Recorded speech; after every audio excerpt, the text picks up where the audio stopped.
Psalm 133 verse 1. Mga awit, 133. How good and pleasant it is when God's people live together in unity. It is good and pleasant when God's people, when families, when friends, when neighbors live together in peace. Mahirap pagka ang mga tao ay magkakalayo ang loob, magkakagalit, hindi nag-uusap-usap, lalo kung mag-asawa, lalo kung nasa isang pamilya, o kaya magkakasama sa trabaho at lalo sa church. Broken relationships. Mga bagay na dapat ay isuko sa Panginoon upang maayos at ang buhay lalong tumiwasay. Panginoon, kayo po ang mangusap sa amin. Turuan nyo kami ng may kapangyarihan, akayin nyo kami sa buhay na maayos, matuwid, matiwasay at payapa. Buksan nyo po ang aming isip. Lalo nyo pang ipaalam yung alam na namin at yung hindi namin alam, ibunyag nyo at ituro. Nang sa gayon, yung magandang kalooban nyo ang maghari sa aming buhay. Be our preacher, be our teacher. We seek you, Father, in the name of your Son, Jesus. By a lot of mishandling, relationships could be stressed or broken, destroyed. Pagka ang mga relasyon na hindi maganda, mayroong namamagitan na hiya o kaya asiwa. Minsan, there are walls. There's a distance between people. O kaya, mas masahol, mayroong pagkakagalit, away, mga siraan, sakitan. Lahat ng ito, hindi mabuti kanino man. How to handle endangered relationships? Mga relasyon na nagkakaroon ng lamat, nababasag at kuminsan na ay nagkakadurog-durog. When a relationship is stressed or damaged, do not worsen the damage. Pagka nagkasigawan na, tigil na, huwag nang palalain. Pag nagkasagutan, huwag nang habaan. Contain, stop the damage. And do not complicate the situation. Kung mayroong naging isang problema, ang pag-usapan na yun lang, huwag nang umungkat na iba pang bagay, huwag nang halukayan na ibang bagay, huwag dagdagan, huwag palalain.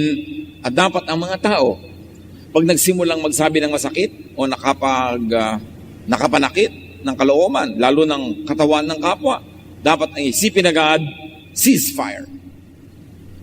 Lalo kung ang iyong katalo ay asawa, anak, magulang, kapatid, kasambahay, kaibigan, kapatid sa pananampalataya, dapat ceasefire agad.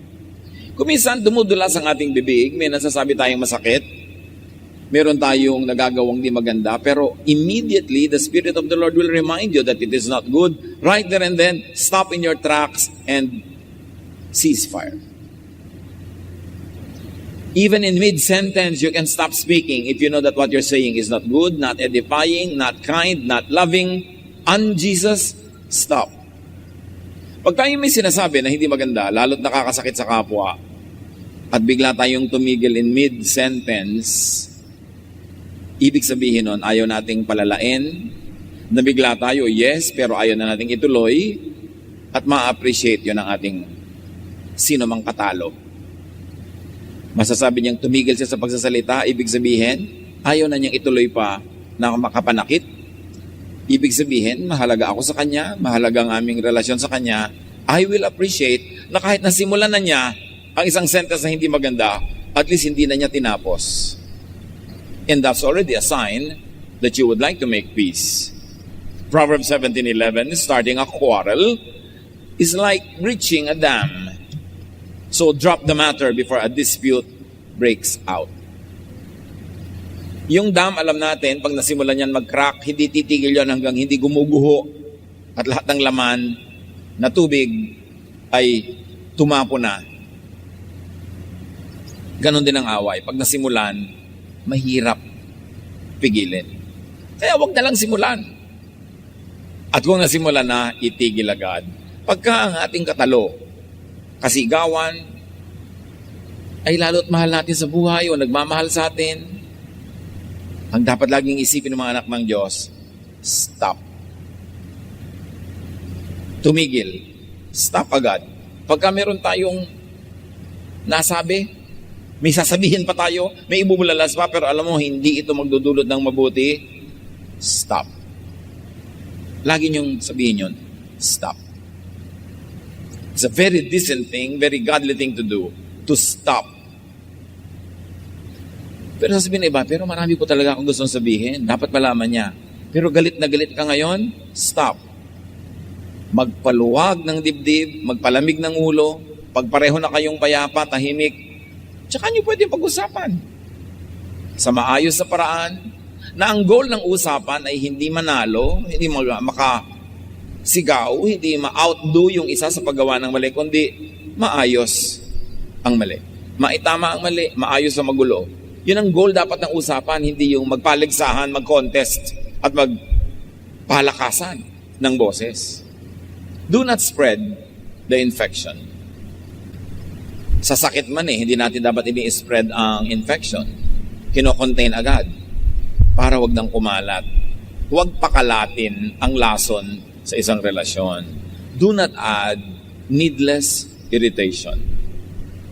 And very importantly, kung meron kang katalo, huwag magsali ng panggulo. Dalawa kayo na hindi magkasundo, huwag na kayo magsali ng iba pa na makikisali, makikigulo. Magsasangkot ka pa na iba, tanungin mo pa kayo ganun. Ganun din ang iniisip niya tungkol sa'yo. Huwag na magsali. Kayong dalawa lang mag-usap. Ang mahalaga lang yung iniisip mo, iniisip niya, sinasabi mo, sinasabi niya, huwag nang magsali ng iba. Proverbs 16:28. A perverse person stirs up conflict, and a gossip separates close friends. Pag mayroong third party sa usapan, gumugulo, complicate, lalong humihirap ayusin ang hidwaan. At pag meron tayong di pagkakaunawaan, do not needlessly talk about it with third parties. Sumama ang loob mo kay ganito, huwag mo na ikwento sa iba. May nasabi at nagawang mali yung ganong tao, huwag mo na ikwento sa iba. Kasi sasali sila sa gulo. Magbibigay sila ng dagdag nilang opinyon na lalong magpapagalit sa'yo. O kaya ipagkakalat pa nila, lalong dadami ang kasali. Hindi iyon ang paraan para ayusin ang gulo. Proverbs 11:9, with their mouths, the godless destroy their neighbors. Pag meron kayong tao na hindi nakasundo, lalo't kapamilya, kamag-anak, kasama sa trabaho, kasama sa church, kapitbahay, ang goal dapat natin ay hindi siya sirain. Ang goal dapat natin ay ayusin at buuin ang relasyon. It's very foolish to quarrel, and especially to have a prolonged quarrel with relatives. Makikita mo sila sa lahat ng lamayan, kasalan, mga handaan, mga anniversary. Imbes masaya ang pagsasama, aalis ka agad dahil darating na siya. O aalis ka agad dahil dumating na siya. O hindi ka pupunta dahil baka siya pumunta. Pinapaliit natin ang ating mundo pag tayo may kagalit. Kaya napakalaking kahangalan na makipag-away sa kamag-anak. Dahil alam naman natin, hindi naman naiiwasan ang kamag-anak sa buhay nating ito. Huwag na lang. It's not worth it. And whoever wins an argument usually loses a friend. Pag nanalo ka sa pagsigaw, sa pangangatwiran, nanalo ka sa pagduro-duro ng kapwa, yun lang moment na yun mukha kang panalo. Pero all your life, you're a loser because you lose a friend. You lose a relative, and that is a great loss. Pag meron tayong pinag-awayan, do not dig the past. May nagawa siyang mali ngayon, yun lang ang pag-usapan para maituwid. Huwag nang ungkatin ang mga nagawa niyang mali last year, 10 years ago, 30 years ago. Tapos na yun. Ang mga anak ng Diyos, ang mga taong matalinong gustong mag-move on, yung mga masasakit, mapapait, pinapatawad na, kinakalimutan na. At kung nakakaroon ulit ng bagong iritasyon, hindi na yun binubuhay pang muli. Kasi dumadami ang isinasama ng loob, mas humihirap magkasundo. Philippians 3:13, one thing I do, forgetting what is behind and straining toward what is ahead. Sabi niya, nililimot ko yung tapos na. Ang inaatupag ko na lang yung darating pa. At mas pangit ang nakaraan, mas dapat kong pagandahin yung kinabukasan para bumawi. Para mag-balance. Hindi ko mapangit na yung yesterday, gagawin ko pa rin pangit ang today, at gagawin kong pangit ang tomorrow, di walang bawi. Talo ka forever. So pag merong hidwaan, stick to the immediate issue. Limit the issue. Nagkulang siya sa iyo ngayon, yun ang pag-usapan nyo. Paano maitutuwid? Huwag na yung pagkukulang niya nung unang panahon. May nagawa siyang mali ngayon, yun na lang ang pag-usapan. Huwag nang ungkatin yung matagal na. And no matter what happens, you have a disagreement, you have a valid complaint, you were hurt, you were wrong, you want justice, do so. Seek justice, but do not say hurtful words. Kahit ka kasi naapi, ikaw ang tama, siya ang mali. Pero oras na nagsalita ka na masasakit, mali ka na rin. Pareho na lang kayong mali. Ang ipinagkaiba lang, nauna siya. Pero sino naman ang mas recent? Ikaw. Kumisan nga, ikaw na nga yung nagawa ng mali eh. Pero pag sabi mo ng masakit, sa sobrang dabog mo, sa sobrang arte, nasakta na siya ng higit-higit sa dapat na mangyari, na ibayad niya sa kanyang utang sa'yo. Kumisan nga, kahit ikaw pa yung nagawa ng mali, ang ending, ikaw pa yung magsusorry. Kasi, sumobra ka naman ng paggaganti, ng pagtutuos, ng panunumbat. Choose your words. At pagka merong kaaway, lalo emotional, heated argument, speech may be silver, but in that time, silence is gold. Walang hihigit na mahalagang gawin pag mainit ang ulo mo at mainit ang ulo niya, kundi manahimik. Hindi ka naman mananahimik forever kung gusto mong ayusin, pag-usapan, pero hindi sa oras na mainit ang ulo mo, mainit ang ulo niya, o sabay kayong mainit ang ulo, walang mangyayari. Kahit nasaktan ka, pag nanakit ka na rin, mamaya hindi na siya sorry. Siya na yung feeling sorry for herself or himself. Therefore, you lose the high moral ground. Proverbs 12:18, the words of the reckless pierce like swords, but the tongue of the wise brings healing. Hindi kailanman nakatulong sa isang argumento ang pagdadagdag ng masasakit na salita. Kasi sa halip na makinig sa'yo yung tao, nagiging defensive o lalong magiging offensive, you will go nowhere. Freeze the matter if or while there is nothing good or better to do. Nasaktan ka, may ginawa siyang mali, pero hindi mo alam kung anong gagawin, hindi mo alam kung anong sasabihin, hindi dapat wala kang gawin, wala kang sabihin, kasi malamang, lalo't mainit ang ulo mo o nasaktan ang iyong loob, ang gagawin mo mali. Non-speech, non-action is better than bad speech and bad action. Basta hindi alam ang gagawin, hindi wala kang dapat gawin. Hanggang malaman mo kung anong dapat gawin. Parang hindi mo alam kung saan pupunta, tapos drive ka ng drive. Sayang ang gasolina. Tapos yung nalaman mong mali ang pinuntahan mo, aatras ka pa, babalik ka pa, sayang. Huwag ka mo nang gumalaw. Maghintay ka. Be still and know that I am God, sabi ng Panginoon. And when a relationship is stressed or damaged, do not needlessly or impulsively cut communication lines. Iwasan natin yung sobrang bugso ng damdamin na pagbigla tayong nagalit, pagbabagsakan agad natin ng telepono. Babalibag natin yung pinto sa pagsasara.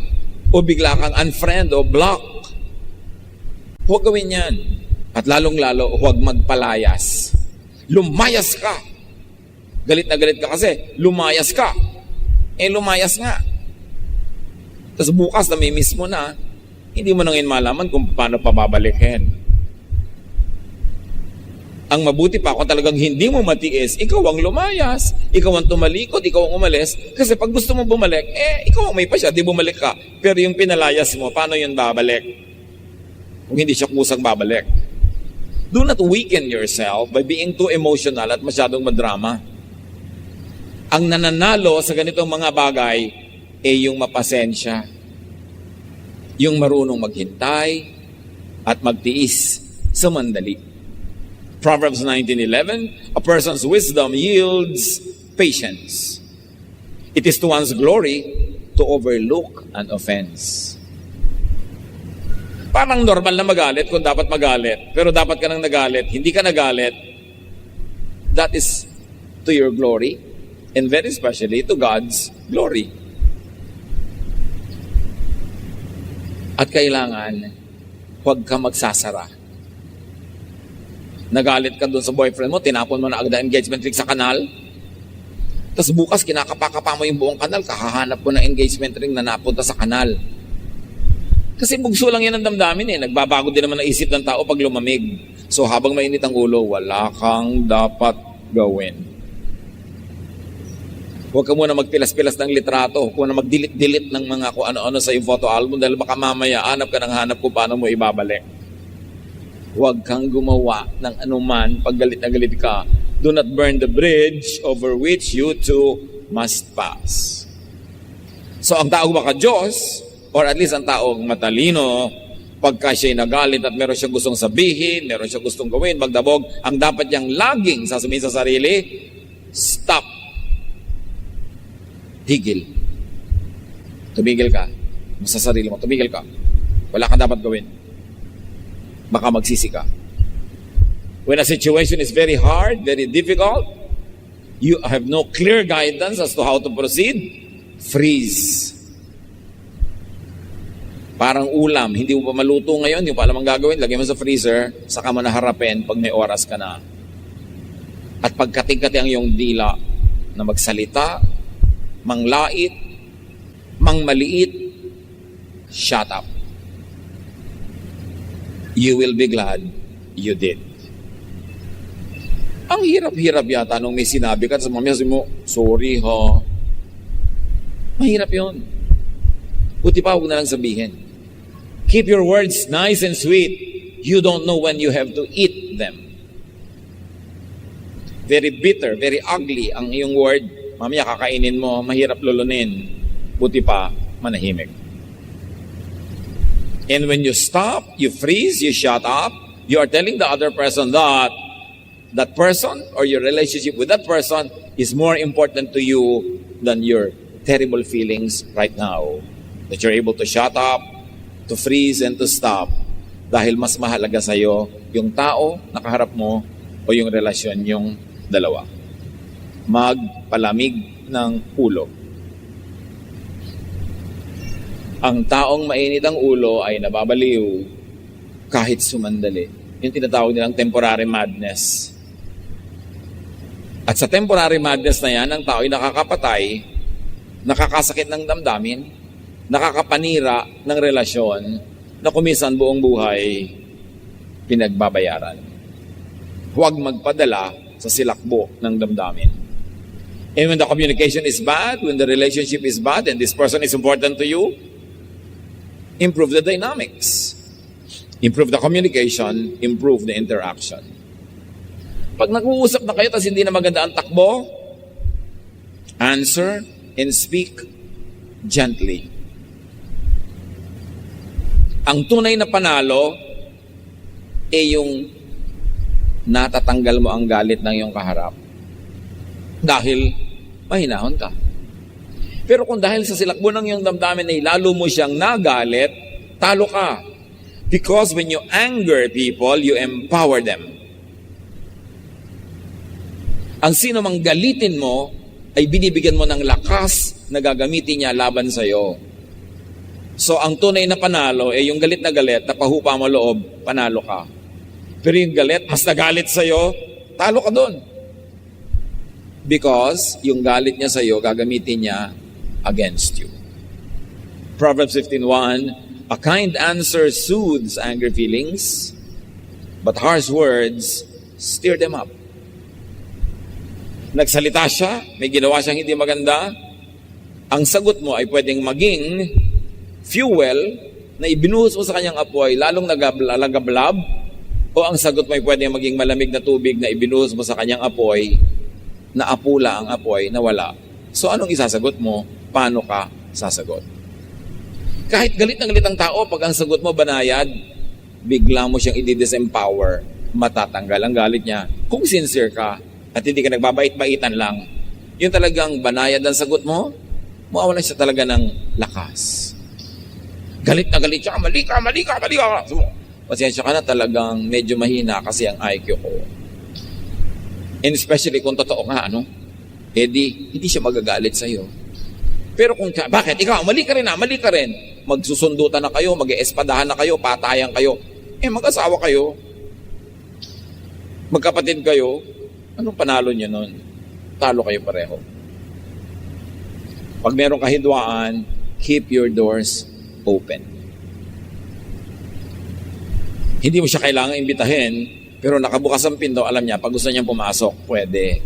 Create a climate of non-aggression, a climate of peace where it is possible to mend fences. Nagtalo kayo, pero doon ka nakaupo sa sala, para kung gusto ka niyang kausapin, ibig sabihin nandun ka lang, pwede. Hindi yung nagkulong ka na kung saan, lumayas ka, pupunta ka sa malayo, ibig sabihin, ayaw mo makipag-usap.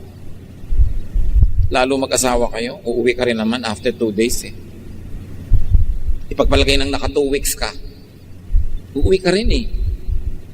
At lalo kung hindi ka sinundo, gagapang-gapang ka ngayon pa uwi, uuwi ka rin naman, huwag ka na maglayas. Huwag nang palalain. Ngayon kung maglayas ka forever, walang uwian. Pero kung nag-iinarte ka lang, huwag na. Mahirapan lang kayo pareho. Maybe a little distance para lang yung sama ng loob mo huwag mo maibuntod sa kanya. Pwedeng mag-distance ng konti, pero maglalayas-layas ka pa, magbabalot-balot ka pa. Meron nga mga asawa dyan, nakakalimang layas na nakakalimang balik na rin. Hindi na effective. Tuwan-tuwa pa yung nilayasan, ay salamat, tahimik ngayon dito, lumayas ang asawa ko. Di wala ka na-achieve na mabuti. Ayusin. And do not express anger with impulsive words, with violent or rude action. At kung kayo, may konti ng edad, please, huwag na magdabog. Hindi bagay sa taong may edad na, yung dadabog pa. Hindi mo ba kayang ipabatid sa kanya yung unhappiness mo sa banayad na paraan? Kailangan mo talagang ihampas yung pinto, sipain yung pusa, ibagsak yung tasa, basagin ang lahat. It's a very, very immature way to express an emotion.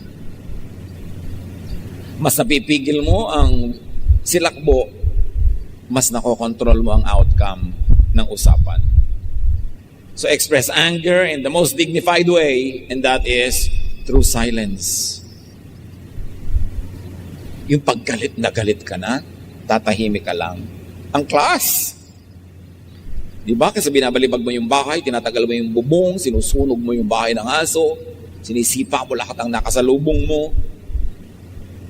Parang hindi dignified. Pero yung mga kasambahay mo, kamag-anak mo, kaibigan mo, alam nila pag tumahimik ka na, galit ka na, tatahimik din sila. At pag pareho kayong tahimik, you create a climate where you can talk calmly, peacefully, para yung good resolution maabot, hindi yung nag-worsen. So articulate anger with constructive words. Hindi mo dapat sabihin na ikaw talagang laging mali ang ginagawa mo. Pwede mo na sabihin, alam mo, hindi ko nagustuhan yung ginawa mo kahapon. Gusto ko yung ginawa mo last week. Gusto ko yung ginawa mo last month. Pero yung ginawa mo kahapon, hindi ko gusto. Pati mapag-uusapan nyo kasi yung kahapon lang na dinidiscuss mo at sinasabi mo rin namang may nagagawa rin siyang mabuti. Hindi generalize mo na talagang ikaw wala kang ginagawang mabuti. Mag-aaway na kayo kasi defensive na siya. Limit the scope of the topic. At kung mo sasabihin, anak, ayaw na ayaw ko talaga sa'yo. Pwede mo sabihin, anak, ayaw na ayaw ko sa ginagawa mo na pinag-aalala mo ko dahil pag namamotorsiklo ka, tumatayo ka pa, may pinapaikot ka pang platito sa mga daliri mo, hindi ka naman sirkero from China. Nagwo-worry ako. O di alam niya, yun lang ang problema. Hindi sabihin, wala ka nang ginawang mabuti. Generalize ka. Yung tao, nagiging defensive. Articulate with constructive words and without making the other person angry too. Pag galit kayo, at yung kausap nyo, nagalit nyo rin, talo kayo. Kasi walang taong galit na nakikinig. Ang taong galit, ang number 1 niyang impulse, self-protection. Ipoprotect niya ang sarili niya sa sinasabi niyo, wala siyang tatanggapin. O kaya, babalik na rin niya kayong aatakihin niya para tumigil kayo ng kaatake sa kanya. So pag nagalit niyo ang kausap, walang mabuting mararating. Talk to people, talk about your problem, talk about your concerns to win, not to lose. And the only way to win over an enemy is to turn him into a friend. Ang tunay na pananalo lang pag meron kang katalo yung naunawaan niya ang point mo, at nagbago siya, nag-improve siya, masaya ka. Pero pag nagalit mo siya, hindi ka winner. Huwag sumigaw pag merong kausap, kasi walang nakikinig sa sumisigaw. Mamamalat ka, mapapaos ka, but you achieve nothing. And very importantly, pagka pareho na kayo nagkakasamaan ng loob, send peace feelers. Send ambassadors. Very effective, send offerings. Regaluhan mo. Padalan mo na isang bagay na alam mong gusto niya at alam niyang sincere ka. Hindi ka lang namumuliti ka, it will always work. Nagtampo sa iyong biyanan mo, padalan mo ng bagong refrigerator. Ayaw pa, padalan mo ng kotse. Diba? Ayaw pa, i-manicure mo, i-pedicure mo. Maglulubag din yun. Pero yung chichisbis sa kapitbahay, yung kapitbahay makakarating sa kanya, lalala ang gulo. Philippians 4:2-3, you belong to the Lord, so I beg you to stop arguing with each other. And my true partner, I ask you to help them. May mga nag-aaway. Sabi ng writer, kayong dalawa nag-aaway, nasa Panginoon kayo, tumigil kayo. At kayo naman, mga partner ko, mga kapatid natin, tulungan nyo yung dalawa nag-aaway, pagkasunduin nyo. Pagsasali tayo sa away, dapat ang naging contribution natin, nagkasundo sila, hindi lalong nag-away. Be an ambassador of peace. Mga nanay, nagtatampo ang mga anak nyo kay tatay, speak for the tatay. Alam nyo anak, ang tatay nyo, ganito lang naman pero mahal na mahal ng tatay nyo, itong ginagawa ng tatay nyo sa inyo, bla bla bla. Hindi yung kakampihan mo pa yung anak mo. Pagka may reklamo si AKB, sabi mo, alam mo, may point ka rin na sumama ang loob kay A, pero hindi naman siya all bad, ha? May ginagawa nga siyang mabuti sa'yo. Yung iba doon, alam mo, yung iba hindi mo alam. So, ipapaalam ko sa'yo para malaman mong marami siyang mabuting hangarin para sa'yo. Pag may nagsusumbong sa atin, dapat pag alis nila, ang daladala nila is goodwill, peace of mind, and better understanding of the person they are angry with. Hindi yung lalo nating nasulsulan. Be an agent of God, not an agent of Satan. At kung may galit sa atin, mga kapatid, hanggang kaya nyo, ibigay nyo ang gusto. Ibigay nyo ang ibig. Kaya nga sabi ni Jesus, hinihingi niya ang inyong jacket, ibigay nyo na rin yung kamiseta nyo. Pinaglalakad ka ng 1 mile, 2 miles na ang lakarin nyo, kung ikaliligaya niya. Give them what they want. Habang kaya nyo. Lalo sa mga magkakapatid, nag-aagaw-agawan sa mana. Sige na, hayaan mo na siya makalabang ng konti. Kung dahil lang doon, mag-aaway-away kayo. Hanggang yung mga pamangkin, mga pinsan, mag-aaway-away sa next generation. Dahil lang sa konting lupa sa kuko. Hayaan mo na, kanya na. Para tahimik. Proverbs 25:21, if your enemy is hungry, give him food to eat. If he is thirsty, give him water to drink.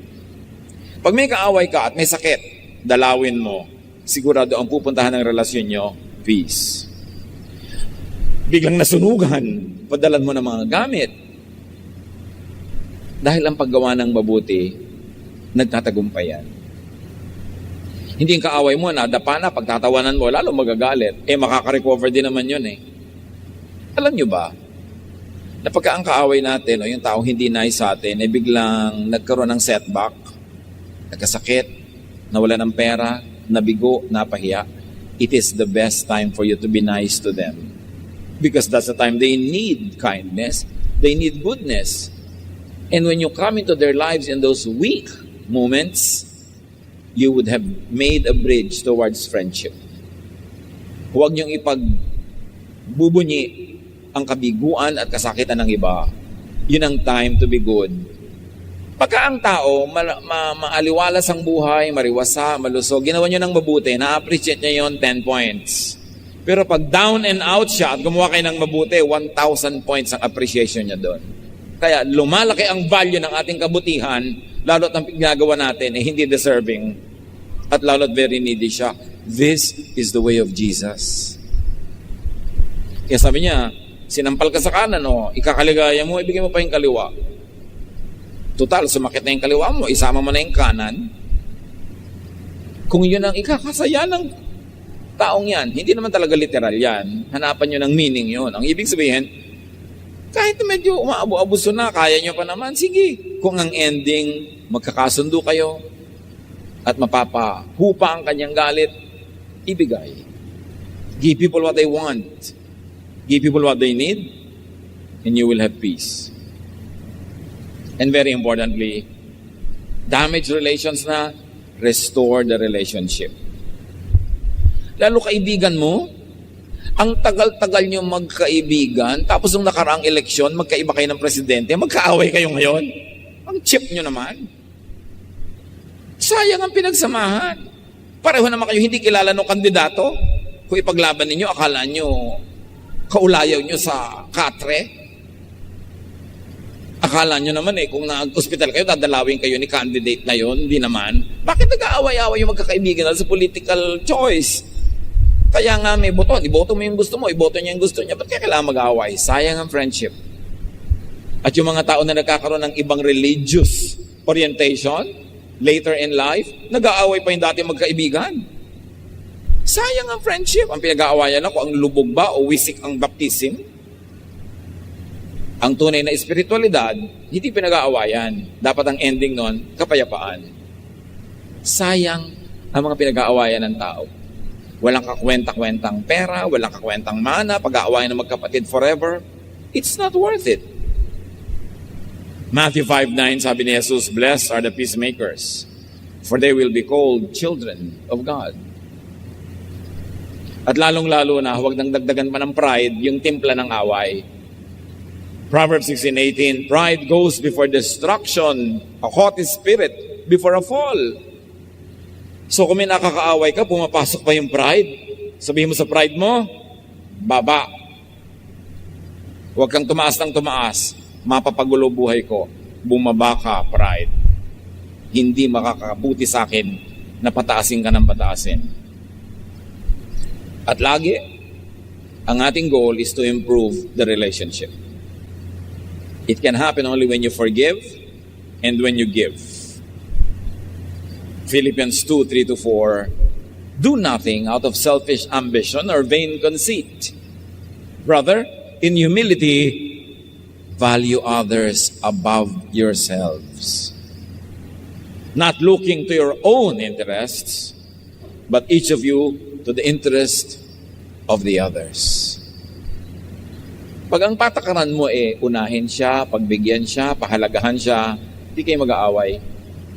Yung kabaligtaran nun ang nagpapaaway, yung unahin ako, pagbigyan ako, mas mahalaga ako, yun ang nagiging away. Luke 6:27-28, sabi ni Jesus, "Love your enemies. Do good to those who hate you. Bless those who curse you. Pray for those who mistreat you." Yan ang Jesus way. And that is the only way that will lead to peace. Life is better with friendships, with good relations. Mabubuhay ka na rin lang, magkaroon ka ng kaibigan kaysa kaaway. At yung kaibigan na, huwag nang gawing kaaway pa. Ecclesiastes 4:9-12, "You are better off to have a friend than to be all alone, because then you will get more enjoyment out of what you earn." Yun daw ating mga kinikita, mas enjoyable kung sineshare natin with people. Marami kang pera, wala siyang pera, di ilibre mo para magkasama kayo. Kesa may pera ka, nag-iisa ka naman, paliligayahin ka ba nung nakasalansa na pera? Yung perang nasa loob ng wallet, hindi nakakapagpaligaya. Ang pagpapasarap, pag lumalabas niya sa wallet dahil ginagastos mo, yun ang masarap. So kumita ka na marami, para marami ka rin may pamigay, para masaya. Napakasarap ipakisama ang pera. Yung magpapakain ka, maluwagang yung loob. Ang ganda ng samahan kesa kuriputan kayo, lamangan. Hindi maganda yung climate. If you fall, your friend can help you up. But if you fall without having a friend nearby, you are really in trouble. Mahalaga talaga meron kang kaibigan. At dapat yung magkakapatid, magkakaibigan yan, hindi magkakagalit. Galing kayo sa isang bahay bata, tapos kayo pa yung magkakagalit. Pare-pareho kayo ng nilakihan, mga naranasan. Kayo ang candidate to become best friends. Pero bakit ganon? Minsan, yung magkakapatid ang worst enemies. Lalo kung nakikialam ang kani-kanya mga asawa. Nagkakagulo ang magkakapatid. Dapat huwag kayong papabulag. Kayo yung magkakapatid. Dapat ang samahan ninyo, pilitin nyo ipaglaban, maging maayos. Kasi at the end of the day, kayo rin talaga magdadamayan eh. So, mahalaga na meron tayong mga kaibigan. Pride lang, ibaba mo na para magkasundo kayo. Konting pagtiisan mo na kesa masayang ang friendship. If you sleep alone, you won't have anyone to keep you warm on a cold night, especially in the context of Israel sa winter nights. Someone might be able to beat up one of you, but not both of you. As the saying goes, a rope made of 3 strands of cord is hard to break. Sabi siguro kung nag-iisa ka, baka mabugbog ka, pero kung dalawa kayo, mahirap yun. May katulong ka eh. Ang isang hibla ng sinulid, pag nag-iisa, madaling malagot. Pero kung 3 yan at tinirintas mo, tumitibay, nagiging lubid. So life is always stronger when there are people who are there with us, for us. And they will be there with us and for us only if we are also there for them and with them. Proverbs 18:24, some friends don't help, but a true friend is closer than your own family. Friends could be your greatest wealth. Mahalaga, huwag mong ipag-away. Keep old friends, don't lose them. You cannot make old friends. You can make new friends, but old friends, you cannot because it takes time to make it. So yung old friends nyo, huwag yun ang alisin. Revive friendships. Mga kababata mo noon, kaibigan mo nung high school, nung college, ang dami nyo pinagsamahan, nung out of school youth ka, kung yun ang yung karanasan, get in touch with them again. They are people who shared your life. Mahalaga silang blessing. Romans 12:18, if it is possible, as far as it depends on you, live at peace with everyone. Huwag na mahilig sumali sa mga gulo, mga intriga, mga chismis kasi dadami lang kaaway mo. Be a person of peace and friendship. And if you cannot make people your friends, at least don't make them your enemies. Be wise. How do you make friends with people that are difficult to be with? How do you make peace with people who are quarrelsome? Well, understand people more deeply to be able to accommodate them. Pag inunawa natin ang tao, saan ba siya nang gagaling? Anong pinanggalingan niya? Anong karanasan niya? Anong makabiguan niya? Anong makapaitan niya sa buhay? Mas maunawaan natin kung ba't sila ganon.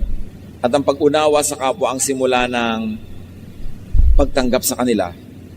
At kung maaari pa, simula yan ng pagmamalasakit natin at pagmamahal sa kanila. Empathize with people. Forgive people. Nagawa na yung mali, ang natira na lang sa'yo, forgive, para ma-restore yung relationship. Pag hindi ka nag-forgive, hindi ma-restore. Sayang ang pinagsamahan. Like and love people. Accept. Tolerate them at least.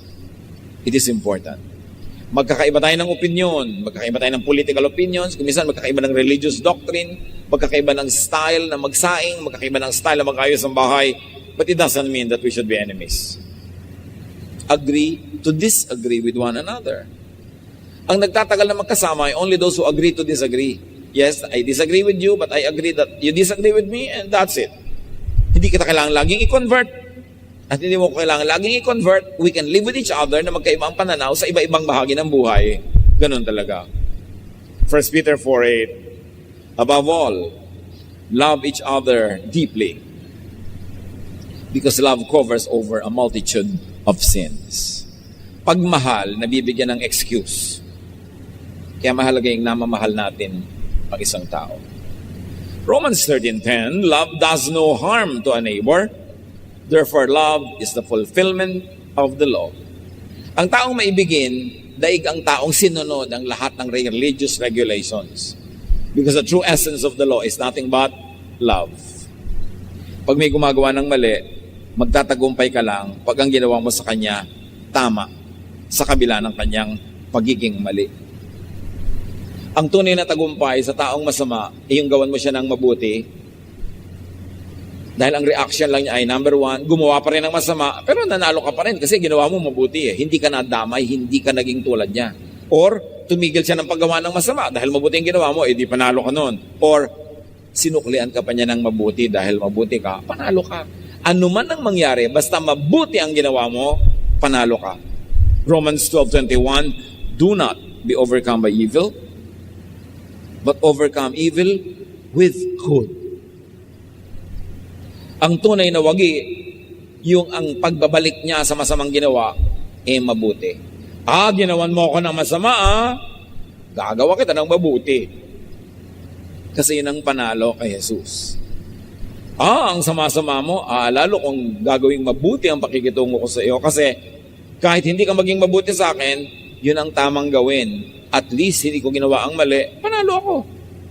Paano ko sa paggawa ko siya ng mabuti, tumigil ka ng paggawa ng masama? Di masanalo ako. Paano pa kung sa paggawa ko ng mabuti, sinuklian mo ko ng mabuti? Di sobrang panalo. So whichever way, pag maganda ang ginawa mo, pag tama ang ginawa mo, kahit anong ginagawa niya, panalo ka. Ang nagsasalita, ang gumagawa ng masama, ay talo, talunan. Bakit? Kasi ang naghari sa kanya kasamaan, talo siya. Pero pag ang naghari sa iyo si Jesus, mabuti ang ginawa mo, kahit sa tingin ng iba ay naagrabyado ka, natalo ka, na-out-talk ka, na-out-shout ka, panalo ka sa tingin ng Diyos. At yun ang mahalaga. Broken relationships are hard to live with. Mga kapatid, sa sandaling ito, napag-isip-isip nyo na ba? Sinong mga kapatid ko ang kagalit ko? Sino ang mahal ko sa buhay na kagalit ko? Kagalit ko ba ang asawa ko? Kagalit ko ba ang pinsan ko, ang neighbor ko, yung office mate ko? Sino kagalit nyo? Masarap bang may kagalit? Hindi naman. Mahirap makipagkasundo. Hard work yun Pero mas mahirap hindi makipagkasundo. It is harder to keep war rather than to make peace. Hirap din lang at hirap. Ang gawin nyo na yung gusto ng Diyos, yung mabuti ang bunga, at yung ikaw yung magwawagi sa tingin ng Diyos. Pareho lang namang mahirap. Sabi ng matatanda noon, putik din lang at putik, tawirin at ng malapit. Mapuputikan ka rin lang naman, kahit lumayo ka, magpaikot-ikot, diretsuhin mo na para mas madali ang buhay. At tatandaan nyo ito, broken relationships lead to broken hearts. Or yung baligtad, broken hearts lead to broken relationships. Ganyan siya, nangaaway, mahirap kasama, mahirap kasundo, kasi broken siya. Bakit halimbawa yung asawa mo, nagnang-nag sa'yo, pinagtaksilan mo pala broken siya. Kaya siya ganyan. Kung hindi mo ginawa ng ganun, magiging ganyan yan. So, magtiyaga ka kasi ikaw may gawa. Meron ko kuminsan na anak na pinalaki mo sa sobrang sungit, hindi mo na iparamdam yung pagmamahal, lagi mong pinaparusahan, tapos ganyan, rebellious siya, matigas ang ulo niya. Broken siya Tayo mga kapatid, gumagawa lang tayo ng nakakasakit sa kapwa at nakakasira sa sarili kasi meron tayong inner brokenness. Kaya ang tunay na pakikitungo sa mga taong mahirap kasama, arukin mo, hukayin mo ang lalim ng kanyang buhay. Ba't siya ganon? And deep within, ang makikita mo is a scared, broken, hurting rabbit. Not really a roaring lion on the outside, but a hurting rabbit. Marami sa atin nagtatapang-tapangan, nagtitigas-tikasan, kasi lang may pinagtatakpan tayong hina ng loob. Nananakit tayo sa takot nating maunahan na tayo ang masaktan. Naninigaw ka ng malakas sa takot mong ikaw ang mabully, matakot. So, behind a bully, behind a person who's difficult to be with, behind a nagging husband or wife, behind a pasaway na anak, could be a broken heart. At magkakaroon lang tayo ng malalim na solusyon kung yung broken heart ang i-address natin. And you know how a broken heart heals, it's only with the love of God. Kaya si Jesus, ang solusyon niya, unloving siya. Ang isagot mo, love. Yun ang tama. Unloving na siya, unloving ka pa rin, pareho kayo magiging hateful. Nobody wins. Restore your broken heart, if that is the heart that is broken around. Dali niyo sa Panginoon, forgive people, and move on. Kung nasaktan ka na noon, nasugatan ka na noon, hindi pwedeng araw-araw, yun na lamang ang excuse mo para ka maging irritable, para ka maging mahirap kasama dahil nasaktan ka noon. Nasaktan ka na noon, yes. So magpatawad ka na para huwag ka nang patuloy pang masaktan. Kasi minsan ka lang nasaktan, pero ito yung inaalala mo, ito yung inuungkat mo, nasasaktan ka uli, di nadodoble-doble yung sakit. Yung una, iba ang sumakit sa'yo, pero habang inaalala mo, nire-reprise mo, nire-replay mo, ikaw na ang nagpapasakit sa sarili. Your only freedom from a disturbed, a hurting, a painful past is forgiveness. Because when you forgive, you heal, and you move on, you benefit. Try not to forgive. Try to be always bitter. Magalit ka, kung lumikha ka ng lahat ng gulo, edi ikaw din ang lugi. Forgiveness is the way to healing. So if you have to forgive yourself, you have to forgive others, so you can be much more peaceful, you can be more relaxed, and you can be nicer to be with. Pero tandaan nyo, pag may tao ang hirap kasama, survivor siguro yon, trying to survive. So imbes na mainis kayo, magalit kayo, reach out with the love of Jesus. Love always wins, only it takes time.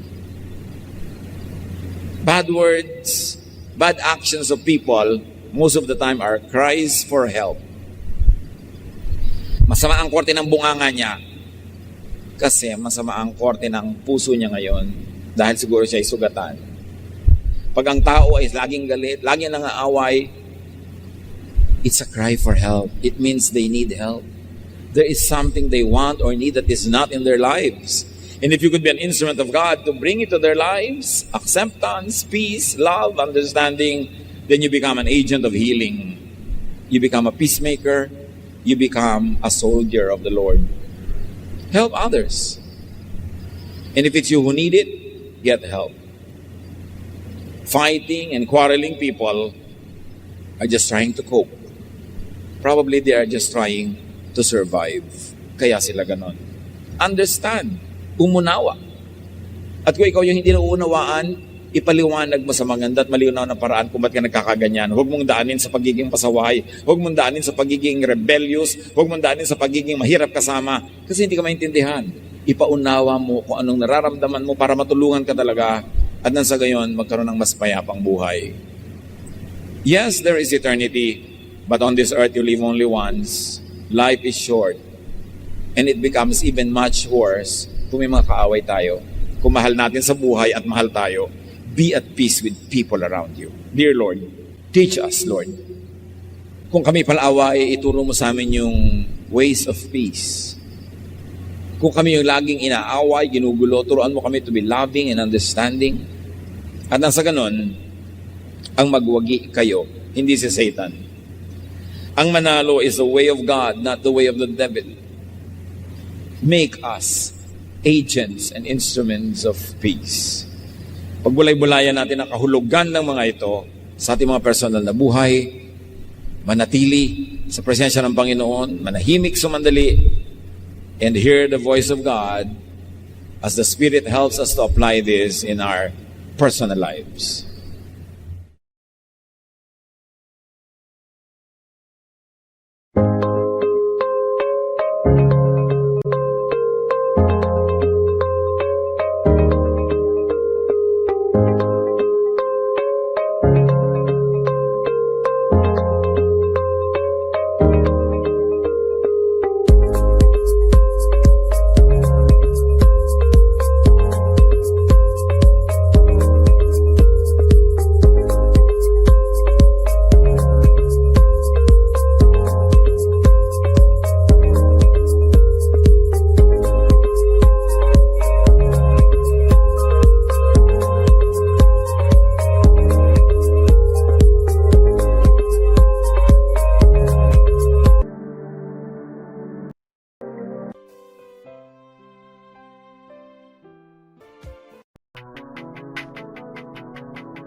Pag